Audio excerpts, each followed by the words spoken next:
श्रीनाथ जी, गुरु गोरखनाथ जी के चरणों में आदेश आदेश आदेश। महामाई महाकाली भैरव बाबा, भगवान दत्तात्रेय जी, नवनाथ 84 सिद्धों के चरणों में आदेश आदेश आदेश। अलाख निरंजन, हर हर महादेव। आज बात करते हैं गुरुवार की 21 सितंबर 2023।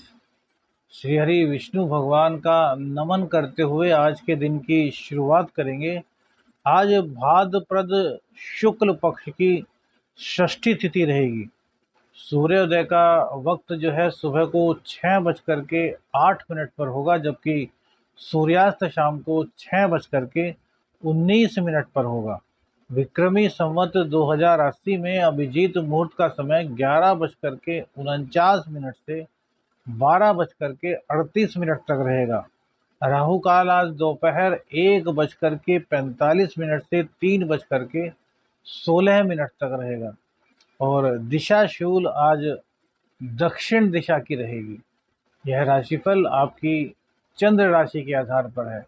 यदि आप अपनी चंद्र राशि नहीं जानते तो नाम राशि के आधार पर इस राशिफल को देख सकते हैं। लग्न और राशि दोनों से राशिफल सुनना चाहिए और फिर उसका औसत निकालना चाहिए।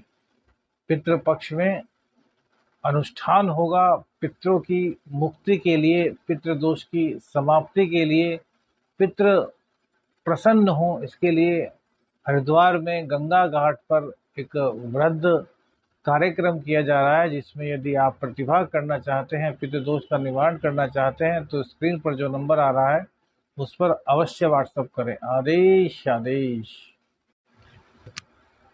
प्रणाम। बात करते हैं कन्या राशि की। आज चंद्रदेव वृश्चिक राशि में अपनी नीच राशि में विराजमान रहेंगे और शनि देव के नक्षत्र से इनका गोचर होगा। तो चतुर्थ का संबंध जो है वो चंद्रदेव का आज शनि से बनेगा और इन्हीं के नक्षत्र में चंद्रदेव आज गोचर करेंगे। मंगल और सूर्य आपके लग्न में विराजमान है, वहीं बुध देवता आपके 12वें स्थान में, जबकि शुक्र 11वें स्थान में विराजमान होकर आपको शुभता प्रदान कर रहे हैं। शनिदेव षष्ठ स्थान में, गुरुदेव और राहुदेव आपके अष्टम स्थान में, जबकि केतु देव द्वितीय स्थान में बैठ करके आपको आध्यात्मिक विचारों से ओतप्रोत कर रहे हैं। तो जानते हैं आज का राशिफल इन्हीं ग्रहों के आधार पर कैसा बनेगा।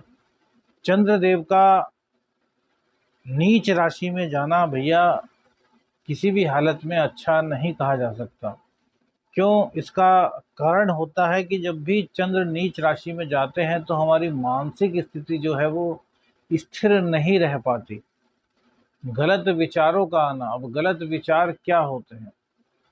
किसी का अहित करके आगे बढ़ना, यह भी गलत विचार है। किसी को दगा देकर के आगे बढ़ना, यह भी गलत विचार है।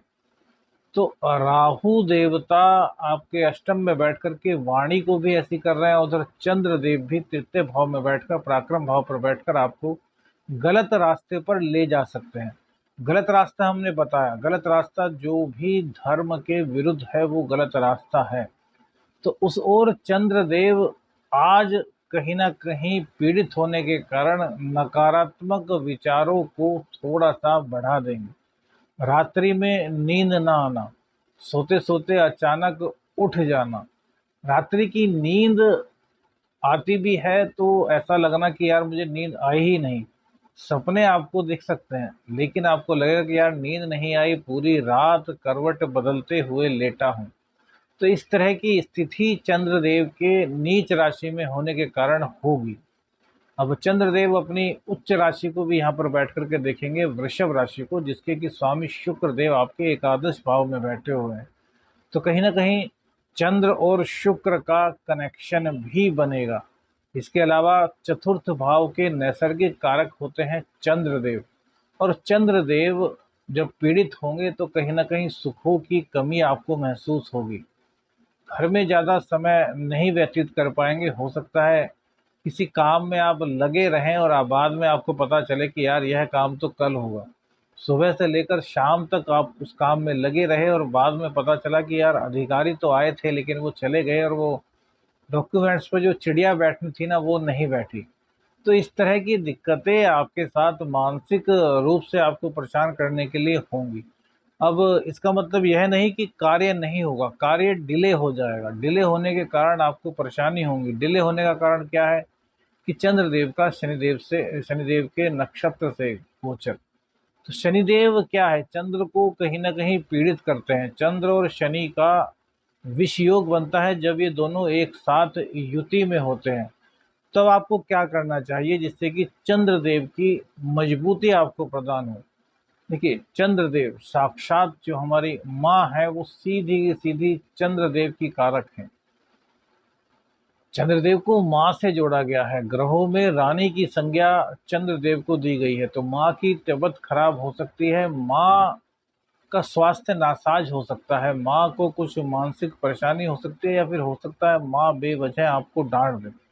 माँ का हक है भाई, हमारी जननी है, जब चाहे डांट सकती है, जिसके सामने चाहे डांट सकती है, बिना वजह भी डांट सकती है। हमारा अधिकार नहीं कि हम अपनी माँ को पलट करके जवाब दें। तो बस आपको यही करना है कि माँ की सेवा करनी है। माँ थोड़ी रुष्ट है, कोई बात नहीं, उनके पैर दबाइए, उनके चरणों में अपना शीश रख दीजिए, तो देखिए किस प्रकार से माँ की प्रसन्नता आपको मिलती है। इस दुनिया में मात्र दो लोग होते हैं जो चाहते हैं कि मेरा बच्चा मुझसे भी ज़्यादा कामयाब बने, और वो होते हैं माँ और बाप। पिता कितना ही बड़ा बिजनेसमैन हो, लेकिन वो हमेशा यही चाहता है कि मेरा बेटा, मेरी बेटी मुझसे भी बड़ी बिजनेसमैन या मुझसे भी बड़ा बिजनेसमैन बने। माँ माँ का हमेशा आशीर्वाद यही होता है। माँ हमेशा यही चाहती है कि मेरे बच्चे बहुत कामयाब हों, हमसे बहुत ऊंचा नाम करें। तो यह गुण सिर्फ और सिर्फ माँ बाप में ही मिलता है। तो माँ बाप की जमकर सेवा कीजिए। अब कुछ लोग कहेंगे कि क्या आज ही करनी है? भैया, हम तो कहते हैं रोज ही करनी है। और रोज करते रहेंगे तो चंद्रदेव तो कम से कम कभी पीड़ित नहीं होंगे, और सूर्य देव भी पीड़ित नहीं होंगे, क्योंकि पिता सूर्य के प्रतीक होते हैं। अब शनिदेव की बात आई। शनिदेव के नक्षत्र से चंद्रदेव का गोचर। देखिए, रिश्तों से जोड़कर इसलिए बता रहे हैं क्योंकि रिश्ते हमारे आसपास होते हैं और हम इन्हीं से पहचान सकते हैं कि हमारा कौन सा ग्रह इस टाइम खराब है, कौन सा ग्रह हमारे पक्ष में है, और किस रिश्ते की इज्जत करके हम कौन से ग्रह को मजबूत कर सकते हैं। तो शनिदेव किसके कारक हैं? लेबर के कारक हैं, वृद्धों के, जो लाचार है, असहाय है, उनके कारक हैं। तो हो सके तो उनकी मदद कीजिए। जो लेबर क्लास होती है उनसे बार्गेनिंग मत कीजिए। कुछ कार्य आप उनसे कराते हैं तो जितने वो पैसे मांगे उसमें बार्गेनिंग मत करें, बल्कि उससे ज़्यादा पैसे उनको दे दें। अस्पताल में जाएं, वहाँ देखें बहुत सारे सरकारी अस्पतालों में बेचारे बहुत सारे मरीज होते हैं, उनके तीमारदार होते हैं जिनके पास फल्स के लिए भी पैसे नहीं होते, वो फल नहीं खरीद सकते, दवाइयाँ के लिए भी पैसे नहीं होते। हालांकि अब तो सरकारी हॉस्पिटल में दवाइयाँ फ्री में ही मिलती हैं, लेकिन फिर भी कहीं ना कहीं कुछ दिक्कतें रहती हैं। उनके खाने पीने का जितना आपसे हो सके इंतजाम कर दीजिए। वृद्धों की सेवा कीजिए, लाचारों की, असहायों की सहायता कीजिए। तो इससे आपके शनिदेव आपकी कुंडली में भले ही कितने पीड़ित हों, धीरे धीरे धीरे धीरे आपको शनिदेव की कृपा प्राप्त हो जाएगी।